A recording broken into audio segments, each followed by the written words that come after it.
자, 적정 기술. 그러면 언뜻 사람들은 적정 기술 그러면 이게 싸구려 아니야. 예. 적정은 싸구려일 수도 있습니다. 그렇지만 싸구려가 아닐 수도 있는 거죠. 이 천진에 기반한 여러 기술들이 서비스 디자인에 의해서 디자인됐다.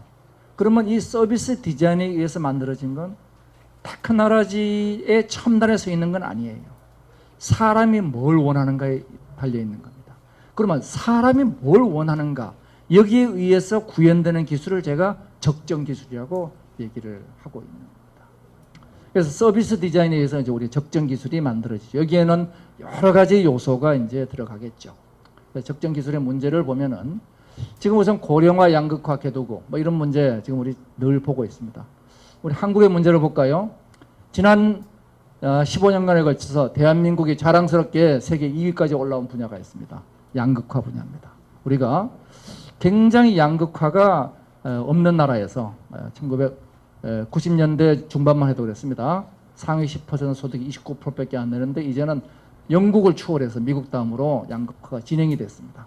그 주 원인을 보면은 우리가 80년대만 하더라도 100인 이상의 기업과 100인 이하의 기업의 급여 차이가 없었습니다. 지금은 얼마냐? 60%에 해당됩니다. 그것이 1차 밴더가 60%입니다. 2차 밴더, 3차 밴더는 40% 수준까지 내려갑니다. 이 기업 간 격차, 이 문제가 우리가 지속 가능한 거냐. 그래서 기업이 보면 부가 집중되고 양극화. 그래서 대기업은 날이 갈수록 배가 불러지고 중소기업은 날이 갈수록 중간에서 소처럼 일하는 기업이 돼가고 있죠.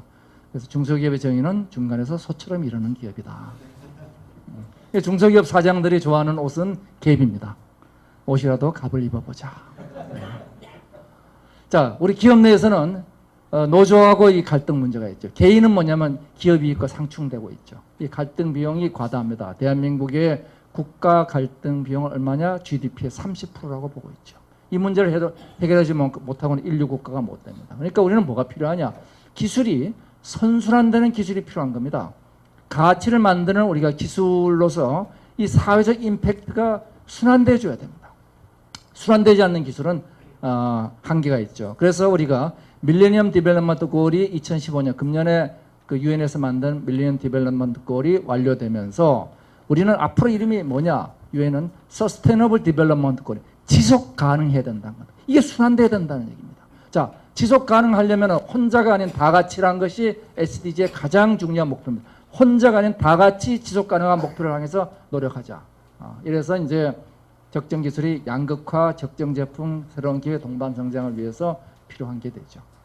그럼 적정 기술은 어떤 개념이냐? 우선 뭐 적정 기술 1.0이라고 붙여놓은 거예요. 1.0은 제가 붙인 이름입니다. 지금까지 있었던 적정 기술의 개념은 영국의 슈마우로부터 시작해서 우리가 스몰이즈 뷰티풀이죠. 희소한 자원을 낭비하지 않는 적은 비용으로 가능한 현지에서 나는 재료를 현지의 노동력을 가지고 적당해야 되고 특정 분야 지식이 없어다 등등등등입니다. 제가 이거를 다시 정의해 봤습니다. 정의한 게 적정이란 뭐냐? 적정 기술이란 appropriate, 즉 코스트 퍼포먼스가 appropriate 해야 되고 그것이 어디에? 천지인 시공간의 컨텍스트, 상황에 따라서 최적화돼야 된다. 그래서 appropriate to the context 이렇게 정의를 했습니다. 뭐 풀어보면 이제 이렇게 되겠죠. 상황에 최적화된 기술이다. 그래서 여기서 appropriate란 뭐냐? 퍼포먼스 퍼 코스트란 얘기예요. 싼 게 아닙니다. 코스트 퍼포먼스가 가성비가 좋다는 얘기입니다. 이 코스트도 어떤 코스트냐? 초기 투입 비용, 엑스레이가 필름용 엑스레이가 더 싸지만은 디지털 엑스레이가 유지 비용이 적게 듭니다. 그래서 이 라이프 사이클 코스트를 보자는 거죠. 거기에는 교육 훈련 비용도 굉장히 중요한 비용을 차지하게 됩니다. 그래서 퍼포먼스 퍼 코스트를 최적화시키자.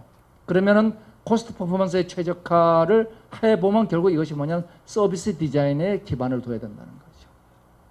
컨텍스트, 그리고 상황이 개발도상국, 산악지대, 뭐 그 다음에 이런 여러 가지 상황에 따라서 최적화돼야 된다. 이런 최적화된 상황을 놓고 우리가 전 세계와 일을 하면서 예를 들어서 우리가 해외 지원을 할 때도 한국형 모델을 그대로 갖고 가서라 안 된다는 거죠.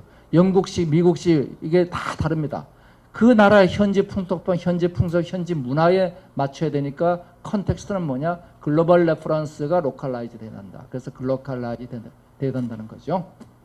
뭐 이 사례가 이제 예를 들어서 싱가포르의 사례 같은 게 있습니다. 싱가포르가 어떻게 이번에 이광희 수상이 돌아가셨는데 싱가포르를 발전시키느냐. 그리고 대한민국의 사례도 있죠. 어떻게 박정희 대통령이 아무것도 없는 데서 한국을 발전시켰느냐.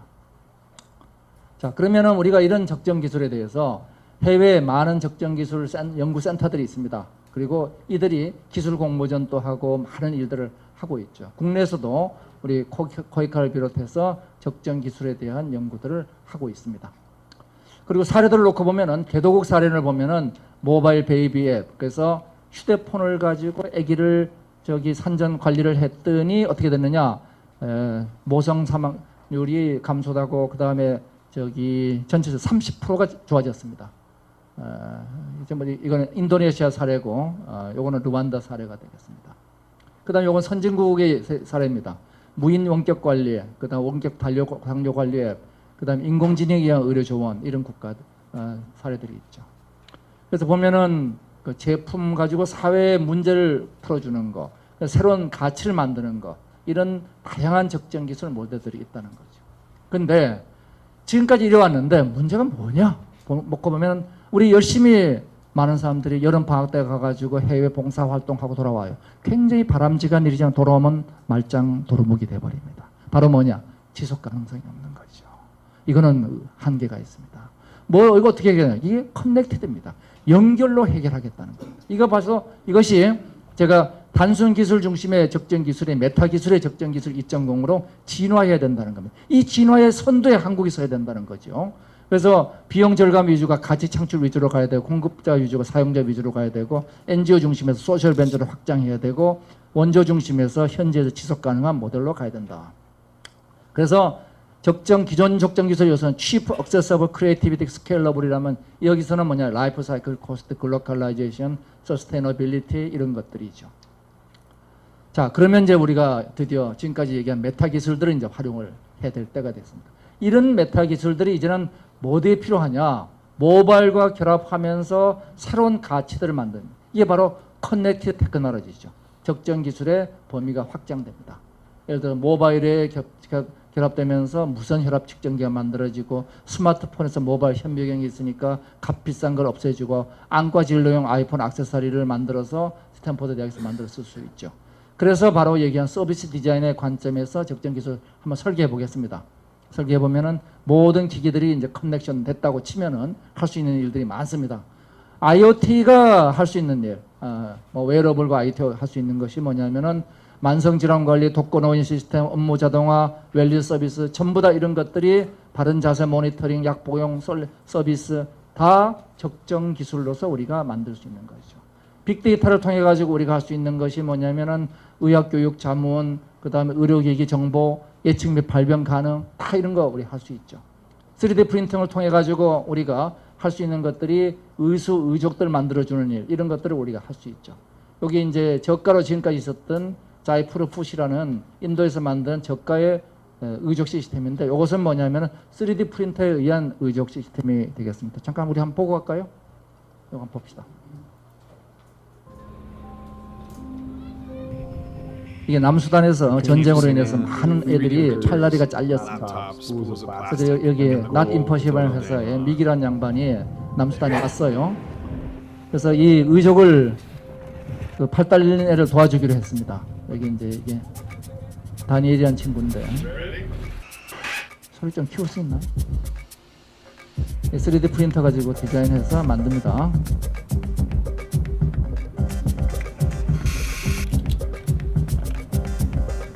그래서 만들어줬어요.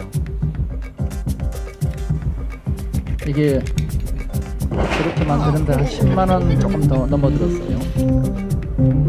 네, 됐습니다.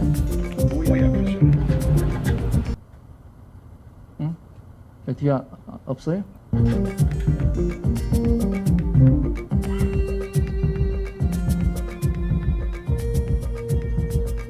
제가 이제 공도 잡았죠. And then Daniel fed 밥도 himself for the 먹습니다. first time in 2 years. 이까지가 뭐냐, 헬프 1입니다. 이 한 명한테 3D 프린터 가지고 의수를 만들어줬죠. But it's never about just one person. 자, 헬프원 할 때 헬프맨이가 됐어요. 이제 이 친구한테 3D 프린터를 어떻게 쓰는가 가르치는 겁니다.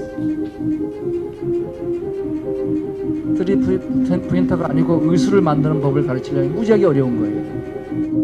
We can teach the locals to do it themselves. The project could live long after we left.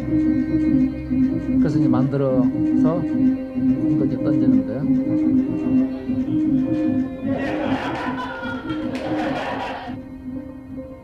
자, 전쟁은 더 에스컬레이션 됐지만은 And it did. 미국이 떠났어요.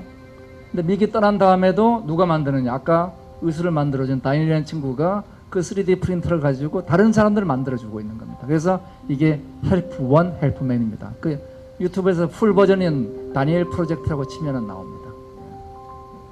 자, 이런 것들이 뭐냐면은 3D 프린팅이 뭘 만들어줬느냐? 바로 지속 가능한 적정 기술을 만들어준 건데 우리 전문 인력이 가서 거기 붙어있지 않은 한은 이건 계속해서 할 수 없는 일이에요. 그렇죠? 이렇게 하면 이건 지속 가능성이 있는 것이죠.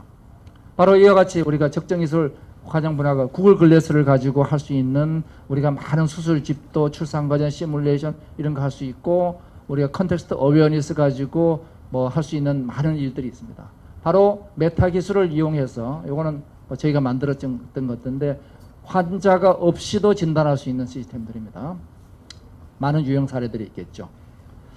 자, 적정 기술 비즈니스 전략을 다시 정리해 보면 이건 역시 서비스 디자인을 통해서 만들어진 결과를 메타 기술의 조합으로 만들어낸다. 이것이 적정 기술입니다. 그래서 우리가 프레임워크는 한국에서 만들겠죠. 이 프레임워크를 가지고 현지에 로컬라이즈하고 그거를 다시 여러 버전을 가지고 트라이 앤 에러를 하면은 프로토타입이 옵티마이즈 되겠죠. 그 다음에 최적화를 통해서 확산하면 되겠습니다.